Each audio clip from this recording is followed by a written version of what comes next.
Long before the first humans walked the earth, something else ruled this world.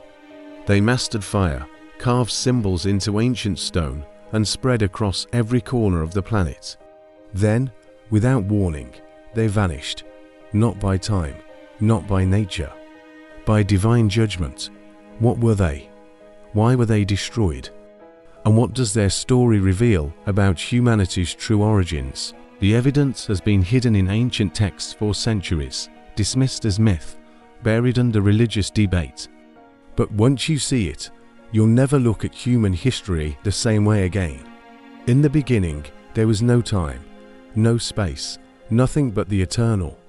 Then came the command, be, and creation exploded into existence. But the first thing created wasn't a mountain or a star, it was the pen. With that pen, everything that would ever happen was written before time began. Every step, every word, every heart that would break, all inscribed on the preserved tablet. The heavens and earth were arranged in stages. This was divine design. And after an unknown span of time, the earth was no longer empty. The first inhabitants appeared.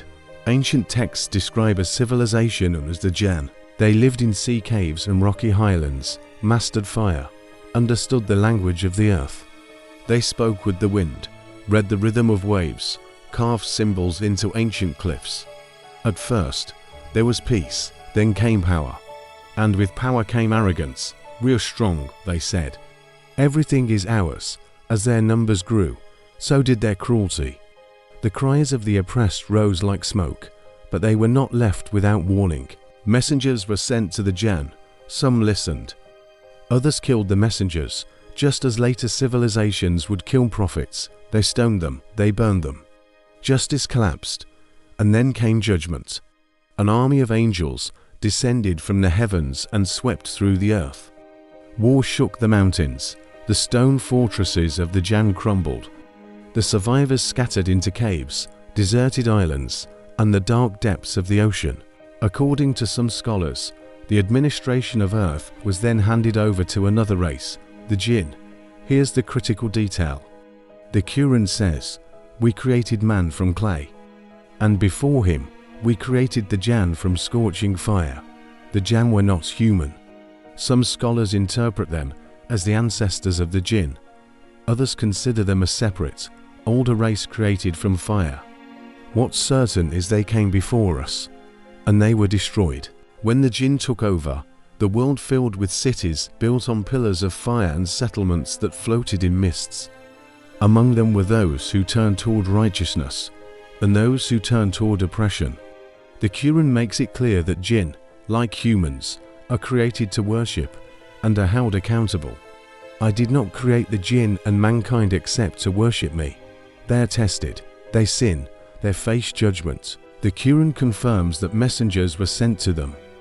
According to most scholars, after Adam, the prophets sent to Jinn were human prophets addressing both races.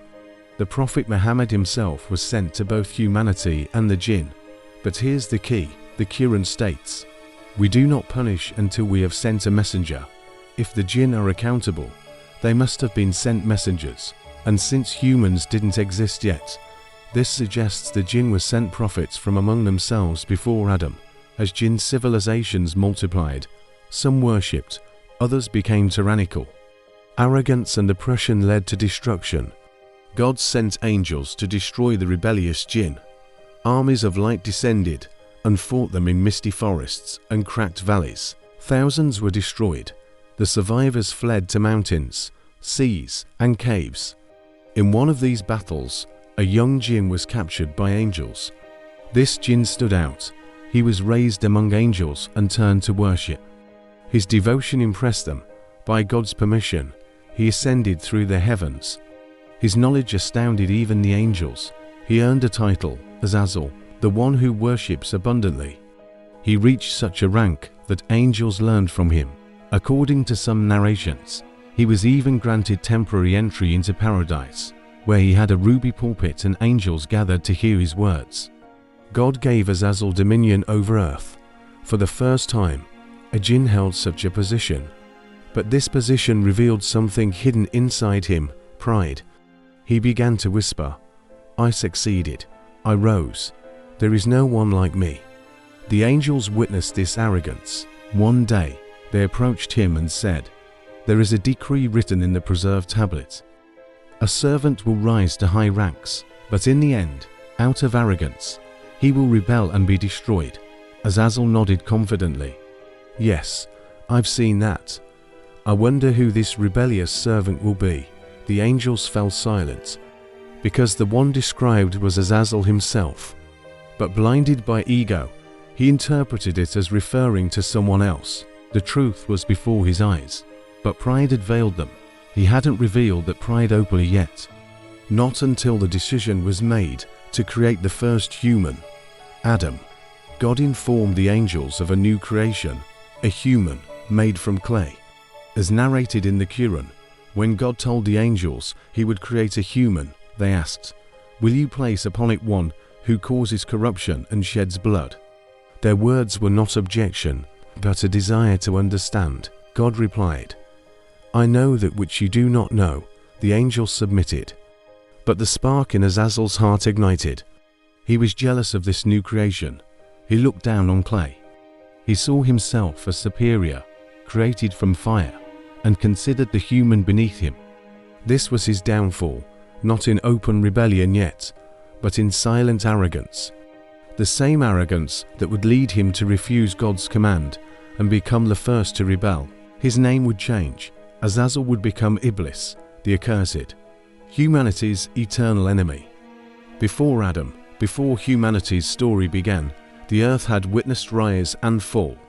Civilizations of fire had ruled, then vanished.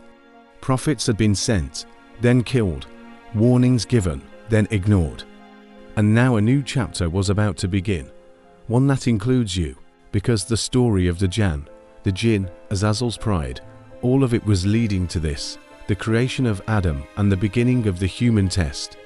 The question is, will we learn from those who came before us, or will we repeat their mistakes?